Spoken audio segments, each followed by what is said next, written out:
Here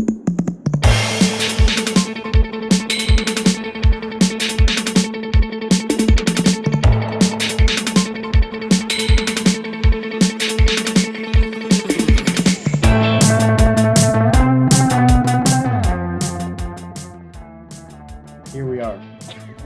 We're here. I like how I go like this and then you go like this, or you go, we're here. There was a part of that conversation where you were leaned back in your chair and Biggie's crown was on your head. Nice. I like Amazing. That. There it is. Shout out to Bedside Brooklyn, which none of the young people will know what that was like, which is maybe a good thing, maybe a bad thing. Well, so this conversation with Ami Rodrigues from Chipotle, which we learned her last name is Portuguese, which I didn't know that. Yeah, man. Yeah. That's cool. She's We're burping because we ate all the Chipotle. Excuse me. Yeah, that was really bad. No, I literally burped during the whole thing. She was kind enough to give us these gift cards to the Chipotle app, and so we had Chipotle while we talked to her. Yeah. Chipotle's on the way, so like we'll be grubbing soon. She's like we got into so many things with her. She's like very versatile as a privacy lawyer and a person, and like good. She's just good vibes. Like a conversation with her is gonna go nowhere and everywhere all at once. Like this is the way it works. And I think we're just gonna spitball, man. Like it'll be fun. I love a good spitball session with friends. You know what I mean? Does your hoodie say Winnebago on it? Yeah. Okay, you're Winnebago and I'm extra cheese today. This is nice. Winnebago and extra cheese should be like our wrestling duo name. You understand what I'm saying? Perfect. Love it.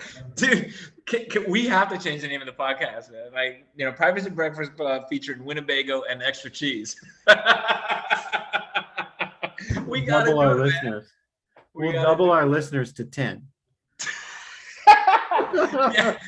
I think our grandparents will invite our aunts and uncles to join. Yeah, so 10 listeners, it'll be dope. But I'm serious, man. I'm having a moment of inspiration. We gotta fucking monetize Winnebago and extra cheese. Like we're gonna figure out. We're gonna end on you dropping an F-bomb there. That's perfect. I did. All right, there it is. Here we are. Here we are. We're talking. We jumped right in, and we're talking about the app, the Chipotle app.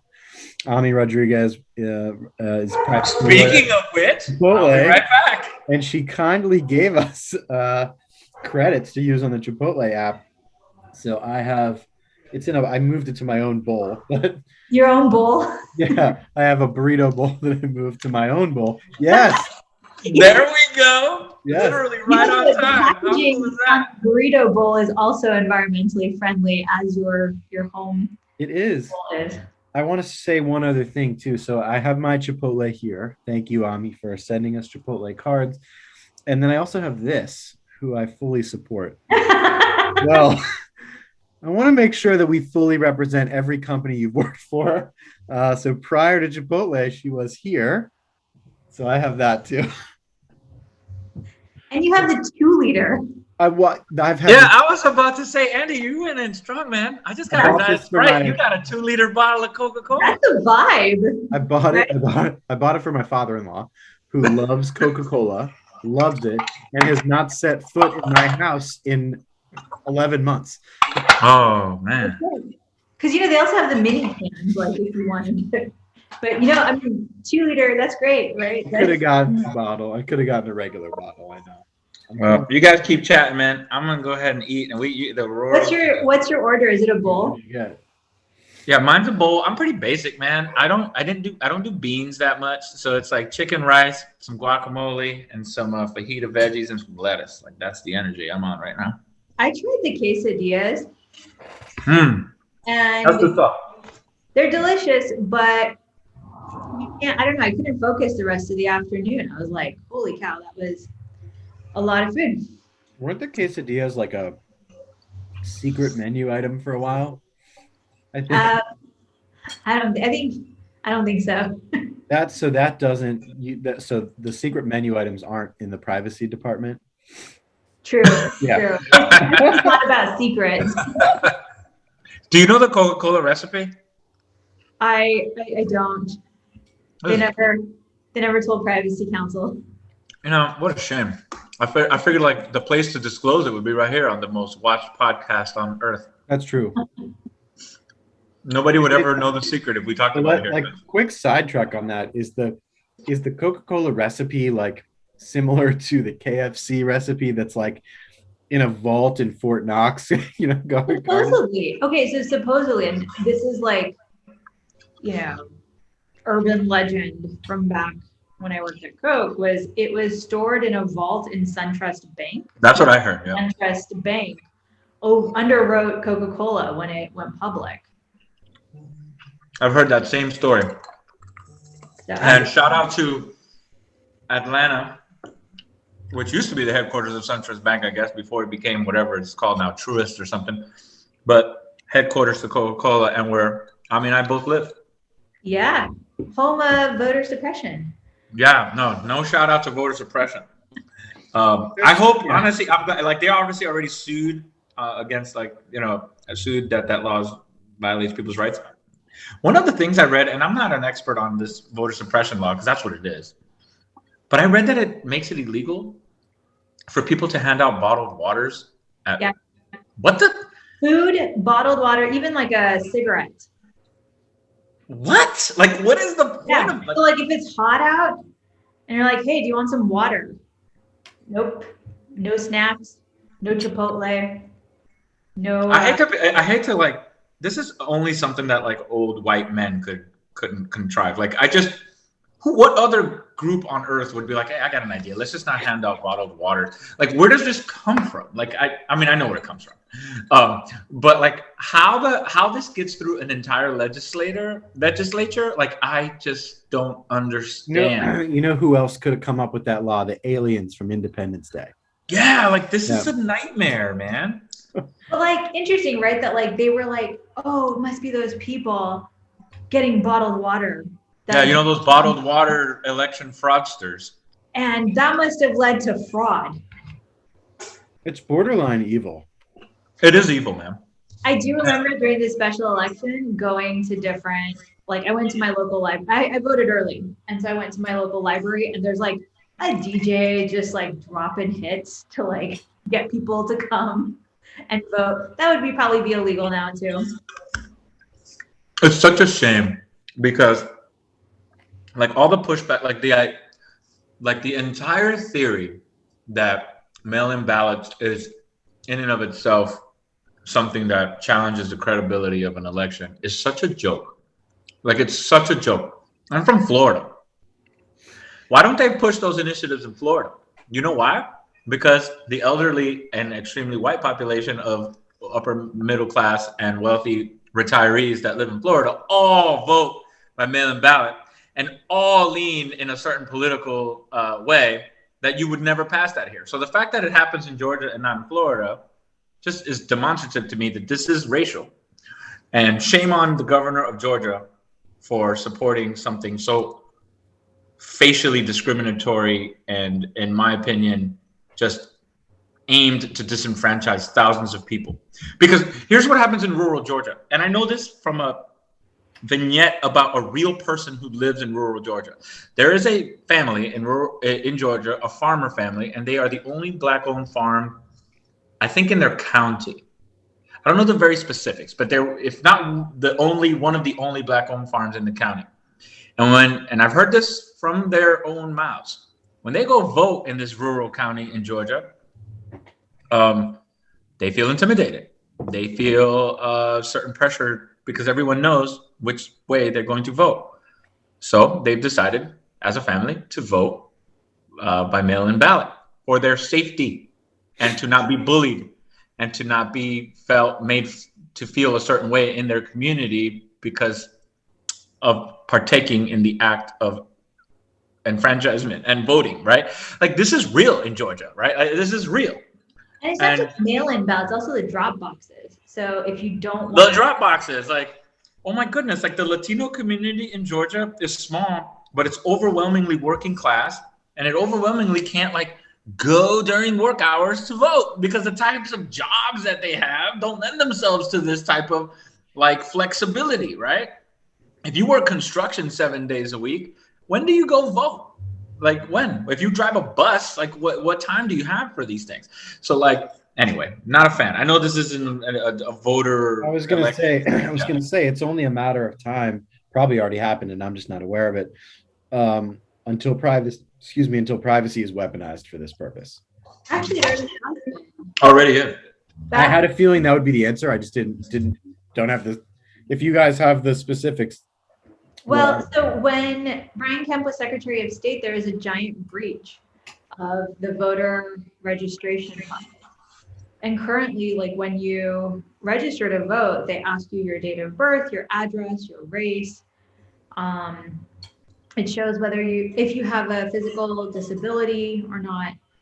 And I can download a file and see who's registered to vote. And it's supposed to be this whole transparency act of, well, sure, look, Andy's registered, and this is how we know it's the right Andy.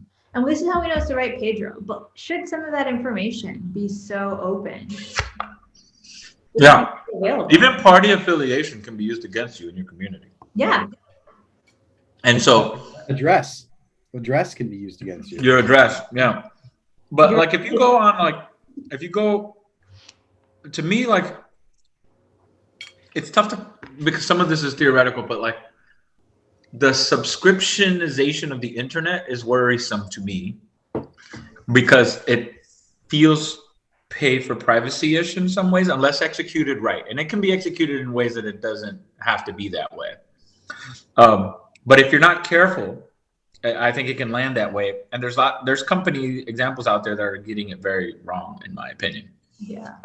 So even that, in that sense, like, like I don't want to make this show about criticizing other tech companies, but like I worry sometimes that like Apple's price point is a barrier for a lot of people to engage in like some of the privacy practices that they're imposing on their platform. What about internet connection price point? Yeah, like the ISP, big wall. Yeah, all of that stuff is terrifying to me. And again, we're always worried about tech companies and like surveillance capitalism. But I like that we're talking about privacy in the context of elections because,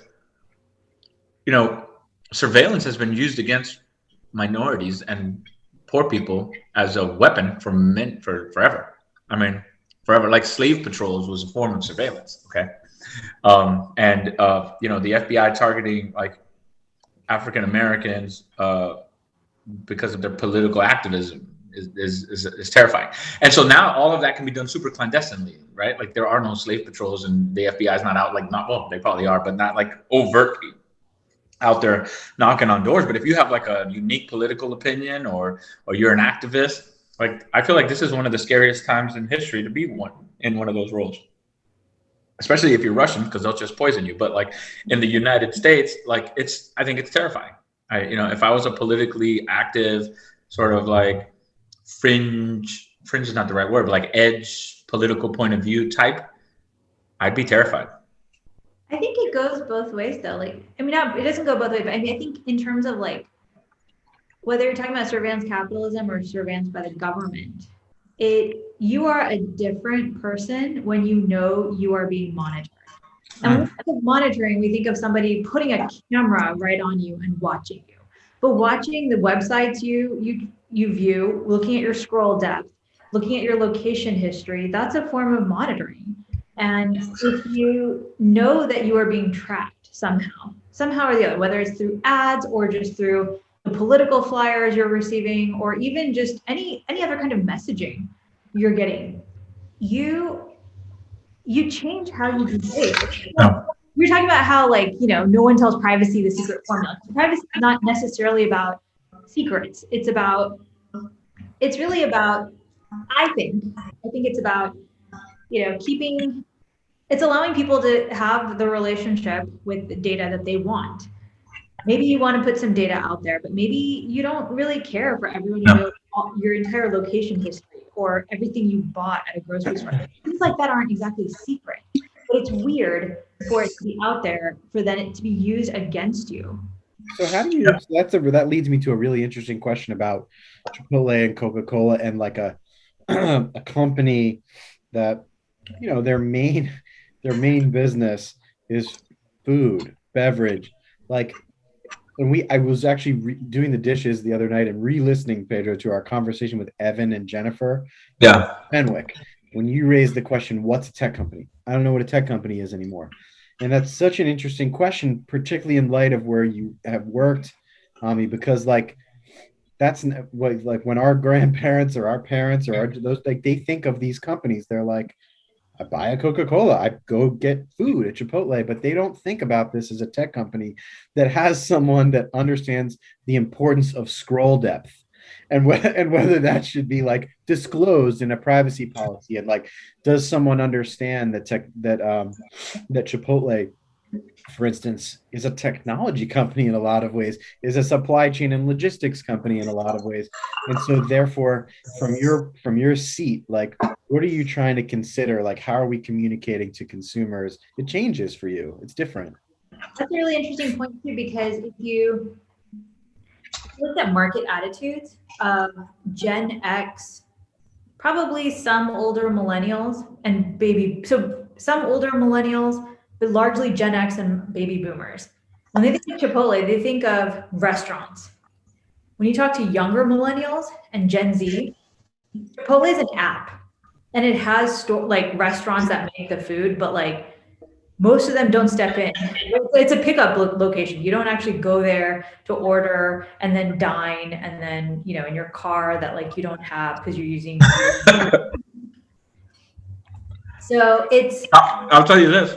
I'm old, but I have not been inside of Chipotle since the pandemic. I don't think so. I picked up curbside like at the front door of Chipotle. And I just like you saw earlier, I get it delivered all the time. But for what? Like, why would I go there? Like, there's no obviously during the pandemic, there's zero reason to go there. But yeah, like to me, I engage with Chipotle for the food and like if I can avoid people and waiting and just questions, like it's perfect. We're old, but look at the convenience factor. You sent us a card kindly. Yep. It's so easy. Like that situation was as easy as humanly possible for me. Load the card. Contact we've had regarding that order, right? Yeah, load the card, order it. It's delivered right to my doorstep. Right to the door, man. I didn't even have to interface with Grubhub. There wasn't an intermediary. I didn't have to there was nothing else. I'm sure there's some deal behind the scenes with some logistics partner that's doing the delivery side of it. But like, that's what you're talking about is that's definitely how it's viewed by a certain segment of the world. And I just think about like the way these companies, my last company in particular that was doing loyalty programs and kind of like being the back end churning of those apps, it just was so easy to order Starbucks and collect points that I just did it all the time. And it was so easy. It was like shockingly easy to be driving, like not, stop at a red light, order coffee, and I'm there. I did have to walk in. You got to walk in for like 14 seconds and then you're out and you're back in your car. Like, it's amazing what they. I have a strong Chipotle problem, but I also have a strong Chick-fil-A problem. And to your point about points, like I'm almost a little like, it's like a weird gratification to get points. Because it's a game, right? It's a game. And like when I tell you I have a strong Chipotle problem, I'm going to show you. This is my Chipotle app. And 13,000 points. Shout out, hey Chipotle, if you're watching, can I be like customer number one? But like, yeah, I go to Chipotle all the time. And that is a shocking number, by the way. It's a big number, man. I'm a Chick-fil-A Red member. Like I'm all the things. But I'll say that he is for a free entree. Like he's at like 13. Oh, I've got lots of free stuff from them. Like I even got an invite from them to shout out to Atlanta-based company, like to go to their headquarters and take a tour because I have so many points. But then the pandemic hit, so I didn't do it. But I guess the point is like the accumulation of points is rewarding in and of itself. You're right. Like the gamification of food is interesting by these apps. But all that aside, and I think Chipotle and Chick-fil-A actually execute on this the best. And I've tried it with other restaurant chains, and they don't come close. Which is they never get it wrong. Like I mean, almost never get it wrong. Chipotle never put something in my bag and it's the wrong thing. You notice I opened the food and just started going. Like it's almost never wrong. And then Chick-fil-A is the same way. And it's fast, man. Like those are big key things for me. Like speed and like trusting that what's in the bag is right. You know, especially when you're getting a delivery. Like how annoying would it have been if my food would have arrived and it was like totally wrong? But that never happens with these two I think chains. there's two other things they're getting right. They're getting the UI UX of the app right. Oh, for sure. Yeah. They're making it easy, and they're making this is not just a shout out to my other companies I've worked for and their customers, but might be on the back end of this. Like Coca-Cola, Chipotle, McDonald's, Starbucks, but they're getting the data collection part and the data use part for your benefit, right? The Starbucks is giving me points and surfaces in the app to me. It doesn't surface really stuff I've never bought. Yeah. And it's sort of like tangentially surfaces things like they don't give me like creamy milky latte stuff. I've never ordered that. You know, it's coffee, it's a muffin, it's something I've actually bought before. They do a pretty good job of it. So like to that end, we are allowing a lot of data collection to happen. Well, that's a good. I think Gen Z is down with it. But that's a good segue to the like. Okay, so that's the bright side of all this. Like we all love the apps. To Ami's point earlier, like the kids, they don't even think of Chipotle or Chick-fil-A as places or destinations. They think of them as like apps. All of that is awesome. And obviously, I'm hooked, and so are you, Andy, because we just went on and on about how much we love this whole thing. What is the data collection necessary to make this all work as well as it does? And the learnings about you that happen as we engage in these like forever to be remembered ways. Is there a dark side to that? Like what's the bad part about all this? So I would say there's no dark side when you're trying to create where you're not trying to manipulate, you're trying to generally just create a brand connection. A lot of my current role, I've come to understand, is really Gen Z focused. Like, so there was, I don't know, the two of you may not know this. There was a makeup line that was put out between Chipotle and Elf, which is a pretty decent mid-road makeup line. And it was in burrito colors, which is weird. This is not going where I thought it would, but go for it. So like you're talking guacamole colored eyeshadow and salsa colored blush. Like nobody looks like this, but it's love. It was a limited time collab. Okay. It sold out. It was really popular, and like people below a certain age that I know in Atlanta were like, "Oh yeah, I got my Elf Chipotle collab makeup," and I was like, "Do you wear it?" Like, I just wanted it. I would say, if you're trying to create brand loyalty, you can definitely be ethical about it. Sometimes it really depends on if you're trying to steal your competition away through subversive means, right? Like there's always, if too much data collection, depending on what you do with it and also how much you collect, can have a dark side. I think you're right. Yeah, I mean, when I look at but also, is it accurate? When I look at my ads sometimes on the internet, like just cookie ads based on cookies, like I don't think they quite know me.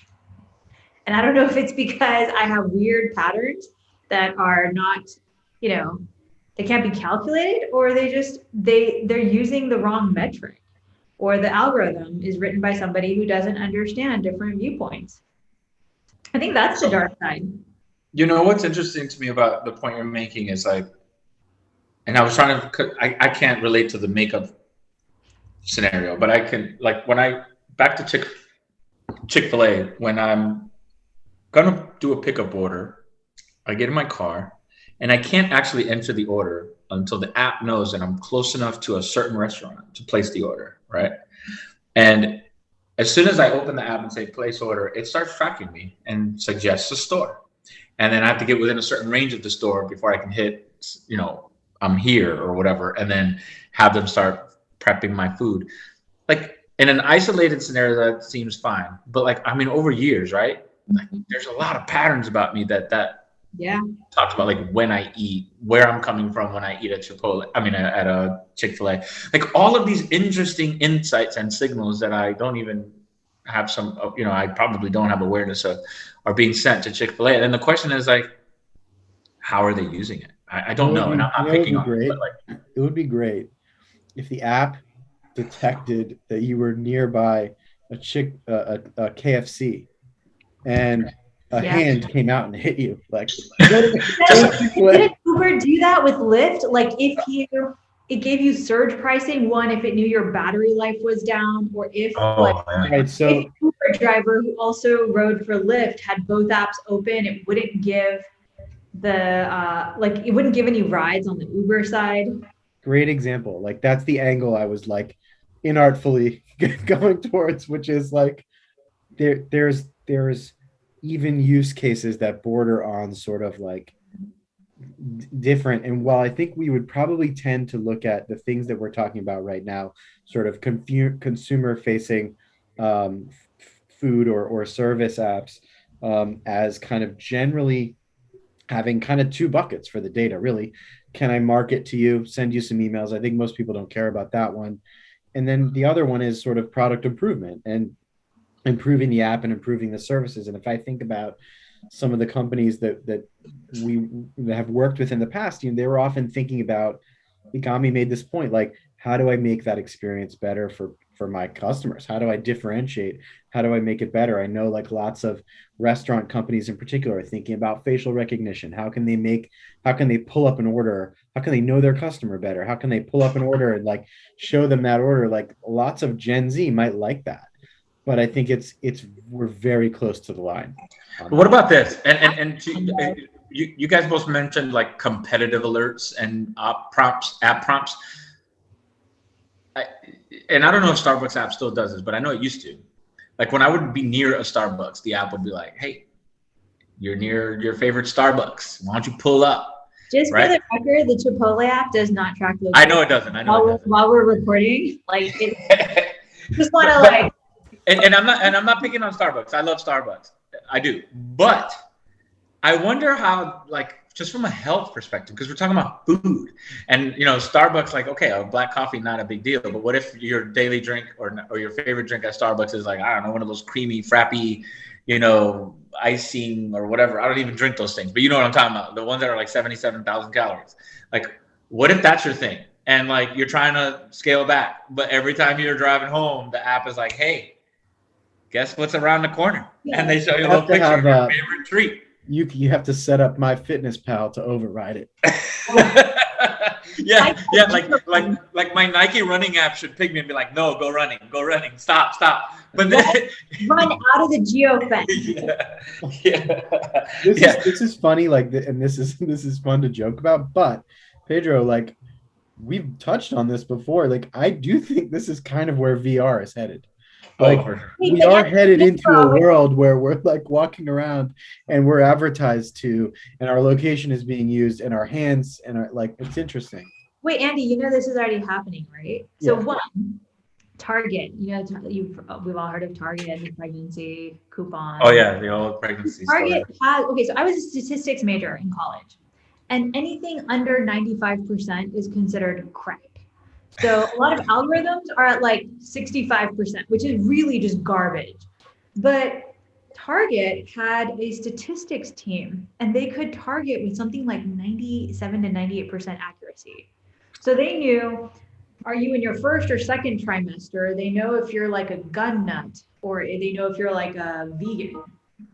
And they can give you targeted coupons, and there's no way in hell you're going to check with your neighbor over like, did you get these coupons? Like, did I? And they would also insert noise. So they would insert something like a coupon for a lawnmower. But they were able, so then you're like, oh, I don't need that. But everything else is really accurate.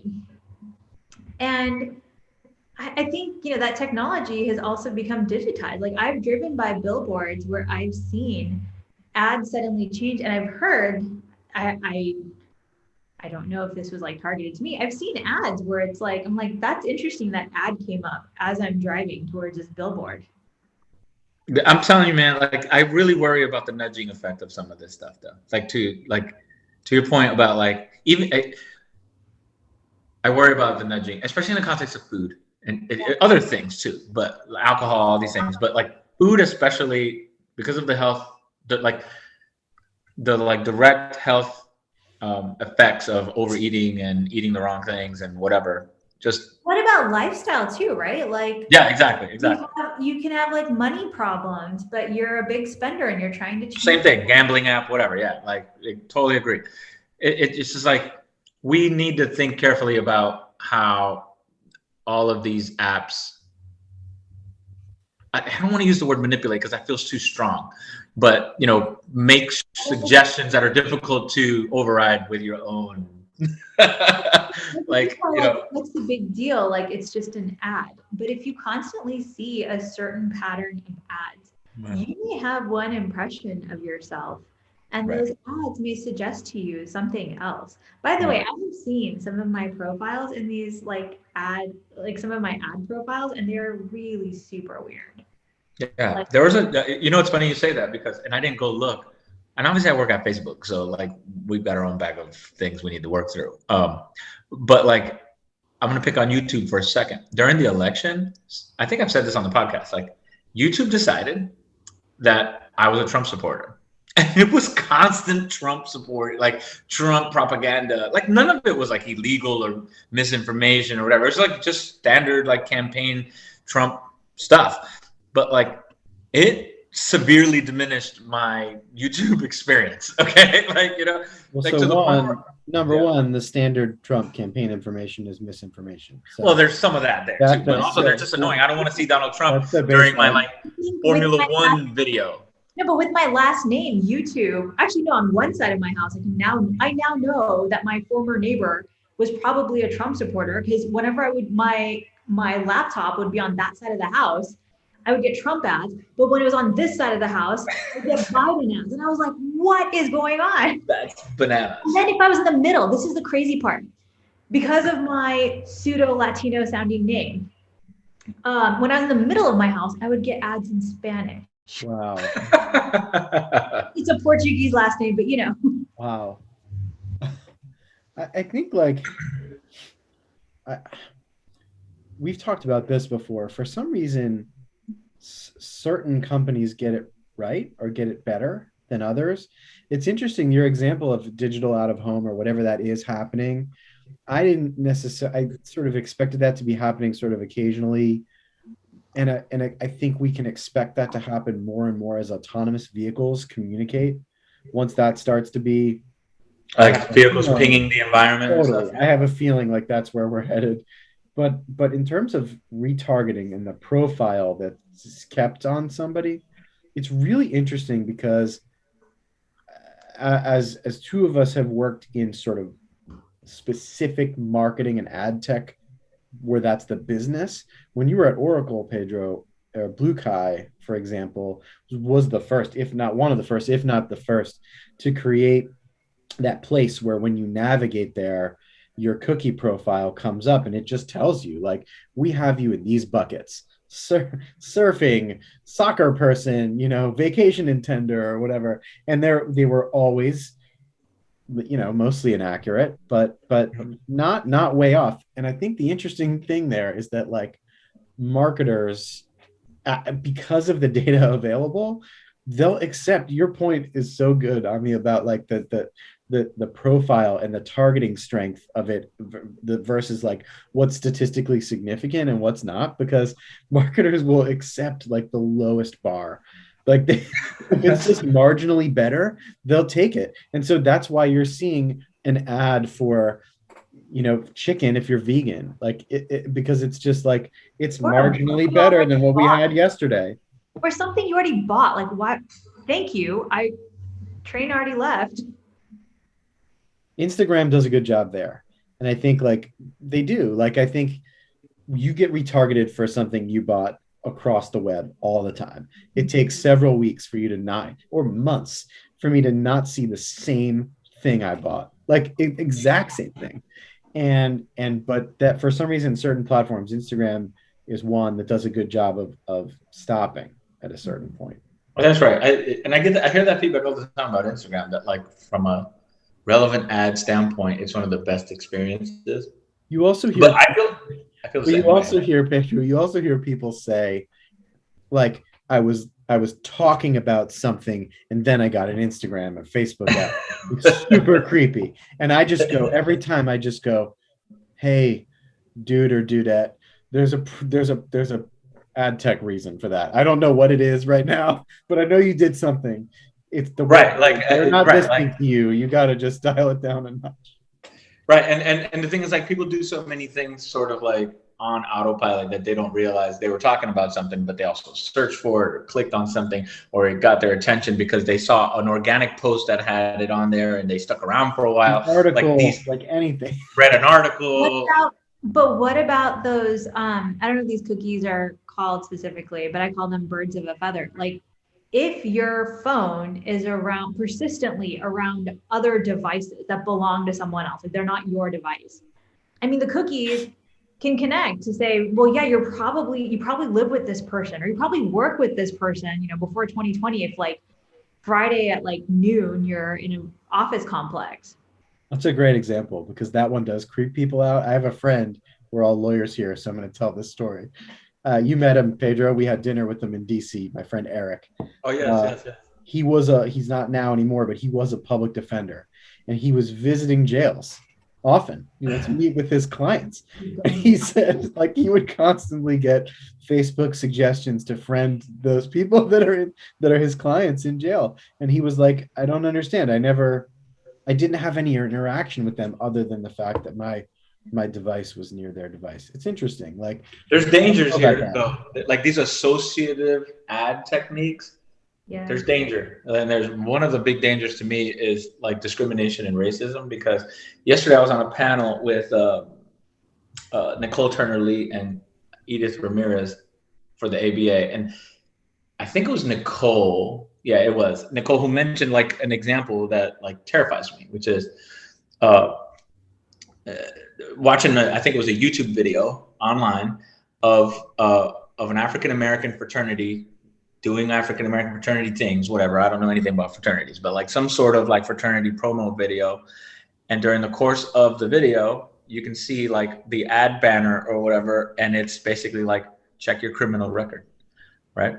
And like you tell me what a black fraternity has anything to do with that, other than if you have a racist pretext for that ad, which is terrifying to me. Like that's terrifying to me.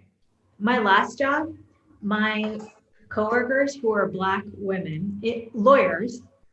So by and large, maybe not making we may be making different amounts of money, but we're generally in like a certain range.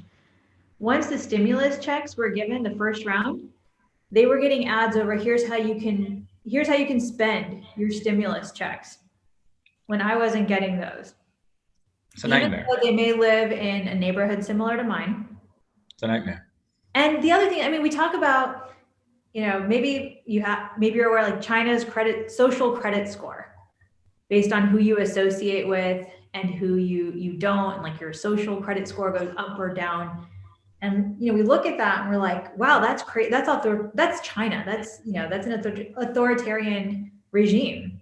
But how is it different when, if you associate with certain people, right? Like Andy, your friend who's a public defender, like he may be associated now with his clients, regardless of whether or not they are guilty or innocent. It's true. Another example of what Ami's talking about with respect to like racial-based targeting, which I just have tremendous problems with. Even if it's like Black affinity, like we know that that's just code for what we know what that means.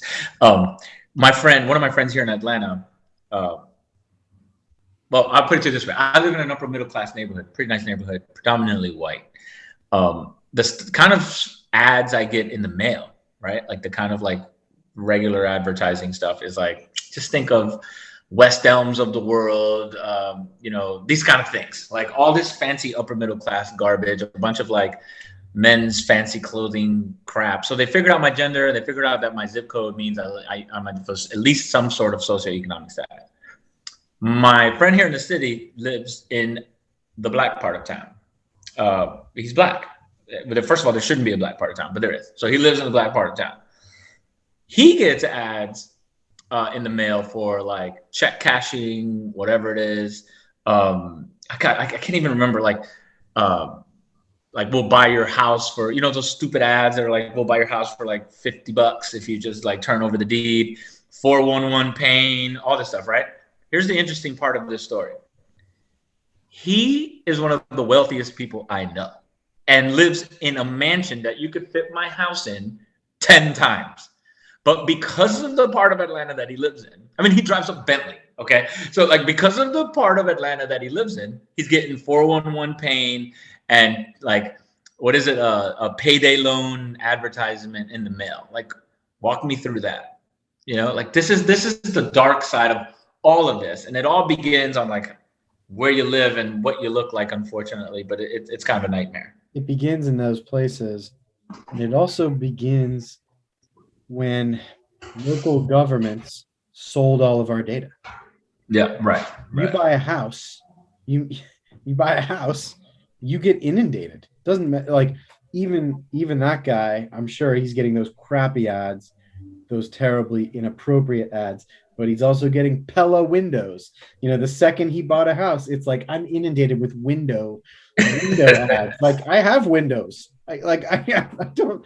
But it depends where you bought, right? You just sell like it's left and right, and it's so funny because we're in this world where the CCPA tries to define publicly available data as basically just government. Right. I don't even know the exact definition. I forget, but like that kind of data that's like sort of within the government's local government specter. When like now I think the emerging trend is to make that, you know, more broad, which I like, but I still think we're in a weird place with publicly available data. I mean, so I agree, because if, again, going back to like your Georgia voter record, it has your ADA information. If you have any kind of disability, it has your race, it has your date of birth, it has your address. I mean, what more do you really need to steal someone? What else do you need? Yeah, right. Like it has and then it has your party affiliation. Yeah, what else do you need? You know, like based on my zip code and my party affiliation, you can make some really good estimates about my economics. You can make a lot of education. Like you can make a lot of. There's a lot of signal there, I guess is my point. And even if it's junk signal, people will use it because clearly, some of the signal, to go back to my friend who lives in the mansions example, like the signal is just wrong. Like he's never going to need a payday loan in his life. Like that doesn't make any sense. You know, but there's some like, you know, crap analysis that went into deciding that that's the person who should receive that ad, you know, or whatever. Super scary. I don't know if it's like, I don't know if it's a privacy issue as much as it seems to me like a fairness discrimination issue, right? Like they're all tied to each other. I was just going to say, man, I think it's a social issue. Yeah, it's a social fairness, unfairness issue. Yeah, because like he's not going to be a victim, and neither am I, of these ads, right? But if you like change the education status and socioeconomic status, a lot of the ads can be super predatory, man. Yeah. Like, you know, like refinance predatory loan stuff, payday loans, in my opinion, are predatory. Or those universities, the for-profit. Those for-profit universities, like these things clearly have been demonstrated to like, you know, target the poor and take advantage of them. And like, that's lame. So, but again, it's not a pure privacy issue, but it could be if you said, well, you can't use my personal data to personalize advertising to me, right? Like that's would have to be like the bold. Well, but what if you took the privacy, like the dignitarian that side, right? Like I have a right to self-determine who I am, and that's part of privacy, right? Like it's that. I mean, I think it leans more towards an ethical issue than a true privacy issue. But it depends on if you define privacy as confidentiality or your rights to self-determine. You know what? Speaking of privacy and like whether I watch Twitter pretty closely a couple times a week just to see what people are talking about. And one of the hashtags that I kind of, or topics that I kind of always look into is like privacy debate. And lately, and maybe it's just me anecdotally because I'm just one person and I didn't do some empirical analysis, but I've noticed a trend of the reemergence of privacy is dead, just accept it line of thinking. Like you have no privacy, stop. Well, you're fighting for something that's, archaic, like that's not the present and it's definitely not the future. Forget about it. Are we wrong? Are we all this entire profession? Are we just wrong? Like what's happening? I'm interested to hear what you guys think. Are we trending? In what direction are we trending in? That's the simple way to ask the question. Preserving privacy, or it continues to get like, slowly eaten away. Here's the thing though, you're not the same person. Like when people say, this is the equivalent of like, oh, I just assume my data is all out there. I've been breached. You're not the same person at 18 that you are at 25, that you are at 30, that you are at 40.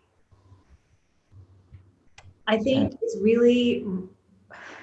reductive to make that. There have been times where I'm like, does it even matter? After reading the Snowden book, I was like, man, what are we trying to do? Like, implementing the CCPA and GDPR when like the US government is monitoring us this way. Yeah, because we're like, there's definitely a proliferation of rules, right? But I always ask the question when I see like new laws, new rules, new, surveillance capitalism. Let's stop companies from doing X, Y, Z, and make companies be more transparent about 1, 2, 3. All of that's fine, and I think it's privacy is an area worth regulating in the sense of, well, in many senses. But overall, like if the government can do whatever, governments can continue to do whatever they want. Yeah. Bad actors don't follow regulations, in case you guys forgot. So they're going to keep doing whatever the hell they want. And so only the companies that have the resources and will to comply will, and everybody else just keeps doing whatever they want. Like, is my life more private if I know that bad actors and governments are basically carte blanche doing all the surveillance they feel like it? Like, I don't know. It's a separation. What about Portland, which outlawed surveillance technology by law enforcement or facial recognition technology? Yeah, FR, yeah, because San Francisco. Like, that's a tiny example, but I think there is an area of ethics that privacy overlaps with. And I think that's usually ignored. My view is if you want to address ethics, you have to be accountable to history, which no one really ever looks at. That's a really good point. I think if you're falling on the privacy's dead side of the house, it's a particularly poignant point. Like, privacy's dead if you think about it in the sense of potentially like the horse is out of the barn with respect to data being used by governments or being used in certain ways. That's over. I think where it's a nuanced question. I think where privacy is not dead and maybe lives on is if you zoom way out in the way that it's what we're doing with the CCPA and laws and state laws and GDPR and things is creating just, they're not great, but creating rights that consumers didn't have before, creating obligations on companies, big and small, Pedro. I mean, they're obviously like bigger or have impact on certain companies as opposed to others. So I do think it's not like when you look at data privacy versus human privacy, I think the ethics sort of sits in the middle, and you've got maybe less privacy in your data, and maybe Gen Z is comfortable with that. I want my app, I want my food. I get that there's a data exchange there. Maybe I'm a little more savvy with understanding what that is, maybe not.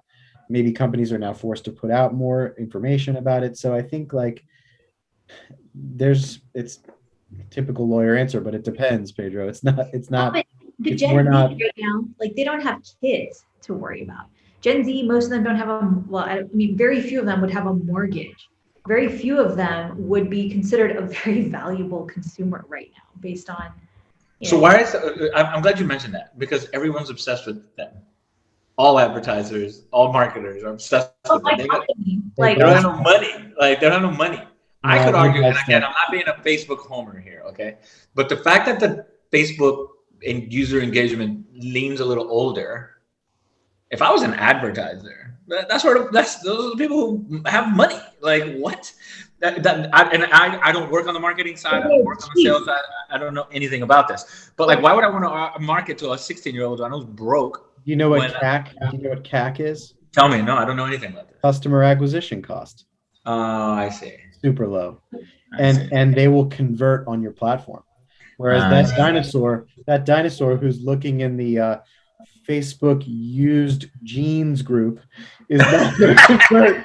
Is not going to convert on your platform. Not going to happen. Andy, are you the founder of the Facebook used jeans group? I didn't know that was a thing. I didn't know. We exchange group.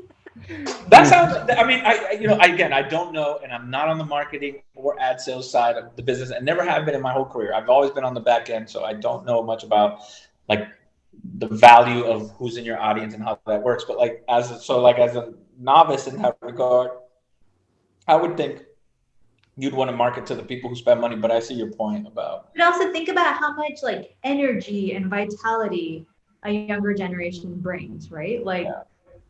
No offense, but if you're it's definitely brand driven. We've almost taken up our whole hour here between all this talk. This was awesome. Great audio for this conversation. So no audio problems. Thank you so much, Ami. Wait, we're not done though. Are you in your Republican side of your house or the Democrat side of your house? Oh, the Democratic side. Okay. That wasn't obvious. I know it really matters. That wasn't obvious. I'm going to collect that about you now. It's going to really confuse the data they have on you. Yeah. Well, why don't we end where we started? Like, allowing people to vote is a good thing, and making it easy is an even better thing. Like, shout out to freedom, okay? Like, can we do some shout out to autonomy? Oh yes. Shout out to the old employer, and congratulations on Chipotle. Like, what a cool company. Obviously, Andy and I are obsessed with it, and for the first 30 minutes of this thing, people watch me dripping guacamole from my face, which is fine. But go rock it out and make that app even better, and I'll continue to spend my money. And we're gonna do this next conversation over brunch in DC sometime. Yes, we need that. Yes. Oh my goodness. Yes. Right. Thanks. Awesome. Have a good weekend, everyone. All right. Good to see you. Take care. Thank you both.